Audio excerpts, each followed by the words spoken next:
তো এই যে খামারে যে বিষধর গাছগুলো আছে এগুলাকে শিকড় সহ উঠিয়ে ফেলছি, না তো শিকড় সহ না উঠালে এই গাছগুলো আবার হবে। এই যে, কারণ এই গাছগুলো বন ব্যানিলাও ডাইজেস্টের জন্য ঘাসগুলো খায়।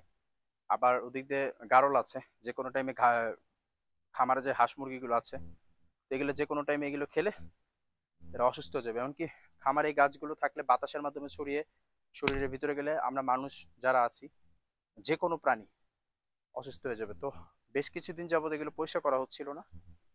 আহ, তো আজকে এগুলো সব পরিষ্কার করে ফেলবো। আর যেহেতু কাটা আছে, তো নর্মালি হাত দিয়ে এগুলোকে উঠানো যায় না। খুব দেখি, দেখা যাচ্ছে এই যে কাটা, ওটা গাছেই কাটা। তো এগুলোকে এক এক করে আমরা উঠিয়ে ফেলবো। এই যে খামারের চারপাশে দেখি যে বড় বড় গাছগুলো, এগুলি হচ্ছে এই কাটাওয়ালা গাছগুলো। এগুলো উঠিয়ে ফেলে রেখে দিলে আবার হবে না, আবার এখান থেকে গাছ হবে। তো এগুলোকে উঠিয়ে এক জায়গায় জমা করে আমরা সব বাহিরে ফেলে দিব, না তো পুড়িয়ে ফেলবো।